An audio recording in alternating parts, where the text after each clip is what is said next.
Assalamualaikum warahmatullahi wabarakatuh. Perkenalkan, nama saya Nintari dari Sistem Informasi kelas reguler 2A. Di sini saya akan menjelaskan tentang resum buku dari Pendidikan Kewarganegaraan untuk pendidikan tinggi dari Dr. Ujang Carda, SSH, MH. Kewarganegaraan. Pengertian dan tujuan pendidikan kewarganegaraan. Menurut Undang-Undang Nomor 20 Tahun 2003 tentang Sistem Pendidikan Nasional, pendidikan kewarganegaraan merupakan usaha untuk membekali peserta didik dengan pengetahuan dan kemampuan dasar berkenan dengan hubungan warga negara, serta pendidikan pendahulu bela negara agar menjadi warga negara yang dapat diandalkan oleh bangsa dan negara. Selanjutnya, tujuan pendidikan kewarganegaraan yang mengarah pada moral yang diharapkan dapat diwujudkan dalam kehidupan sehari-hari, yaitu perilaku yang memancarkan iman dan takwa terhadap Tuhan Yang Maha Esa, dalam masyarakat yang adil dan beradab, perilaku kebudayaan dan beraneka ragaman, kepentingan, perilaku yang mendukung kerakyatan yang mengutamakan kepentingan bersama di atas kepentingan perorangan dan golongan. Bab 2. Memahami identitas nasional sebagai karakteristik bangsa Indonesia.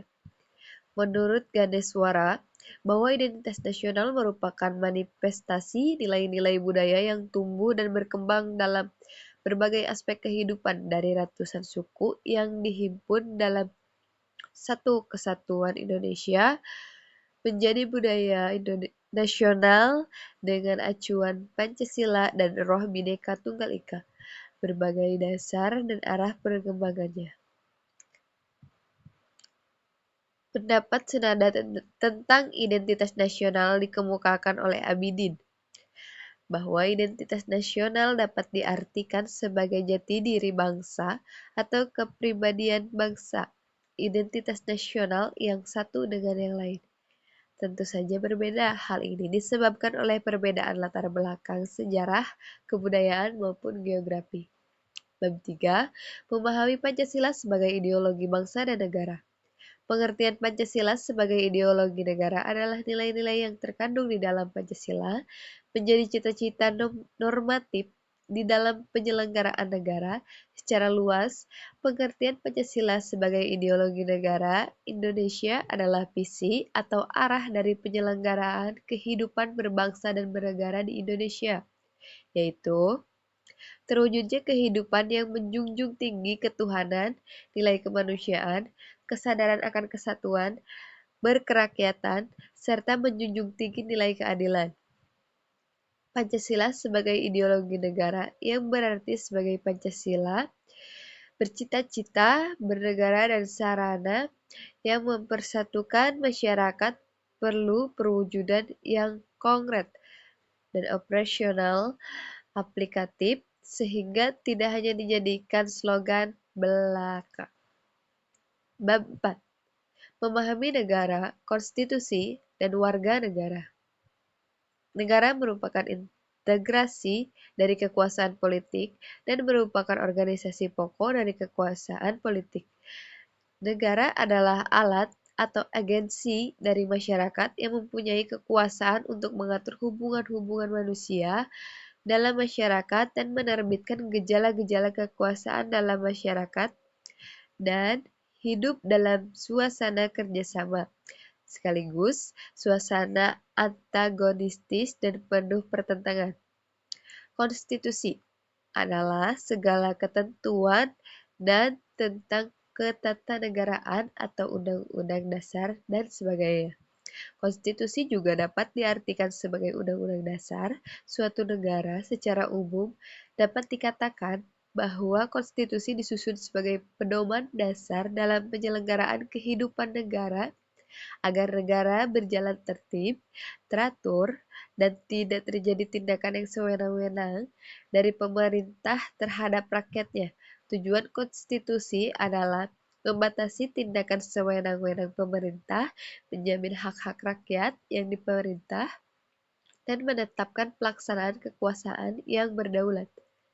Memahami warga negara Indonesia, warga negara sebagai salah satu unsur hakiki dan unsur pokok dari suatu negara yang memiliki hak dan kewajiban yang perlu dilindungi dan dijamin pelaksanaannya oleh undang-undang. Bab 5. Memahami negara hukum, hak asasi manusia, dan demokrasi. Memahami hak asasi manusia. Hak asasi manusia adalah seperangkat hak yang melekat pada hakikat dan keberadaan manusia sebagai makhluk Tuhan yang Maha Esa, dan merupakan anugerah yang wajib dihormati, dijunjung tinggi, dan dilindungi oleh negara, hukum, dan pemerintah, dan setiap orang demi kehormatan serta perlindungan harkat dan martabat manusia. Selanjutnya membahas tentang pengertian demokrasi, prinsip-prinsip demokrasi, dan korelasi demokrasi terhadap negara hukum. Konsep demokrasi dan hak-hak asasi manusia merupakan isu pokok yang menjadi inspirasi perkembangan prinsip-prinsip negara hukum yang mengharuskan adanya pengakuan normatif dan empirik terhadap prinsip supremasi hukum, bahwa semua personal diselesaikan dengan hukum sebagai pedoman tertinggi. Bab 6. Memahami wawasan Nusantara sebagai wawasan nasional Indonesia. Wawasan nasional bangsa Indonesia adalah wawasan Nusantara yang merupakan pedoman bagi proses pembangunan nasional menuju tujuan nasional. Sedangkan ketahanan nasional merupakan kondisi yang harus diwujudkan agar mencapai tujuan nasional tersebut dan berjalan dengan sukses. Oleh karena itu, diperlukan suatu konsepsi ketahanan nasional yang sesuai dengan karakteristik bangsa Indonesia. Secara ringkas, dapat dikatakan bahwa wawasan Nusantara dan ketahanan nasional merupakan dua konsepsi dasar yang saling mendukung sebagai pedoman bagi penyelenggaraan kehidupan berbangsa dan bernegara agar tetap jaya dan berkembang seterusnya. Bab 7. Memahami ketahanan nasional dan integrasi nasional Indonesia. Ketahanan nasional Indonesia adalah kondisi dinamis yang merupakan integrasi dari kondisi tiap aspek kehidupan bangsa dan negara. Pada hakikatnya, ketahanan nasional adalah kemampuan dan ketangguhan suatu bangsa untuk dapat menjamin kelangsungan hidup menuju kejayaan bangsa dan negara, meliputi ketahanan ideologi, politik, ekonomi, sosial budaya, dan kebudayaan, pertahanan keamanan, pengaruh hak asasi manusia, demokrasi, dan terhadap lingkungan hidup. Selanjutnya mengenai integrasi nasional. Integrasi nasional adalah upaya menyatukan seluruh unsur suatu bangsa dengan pemerintah dan wilayahnya. Mengintegrasikan berarti membuat atau untuk menyempurnakan dengan jalan menyatukan unsur-unsur yang semula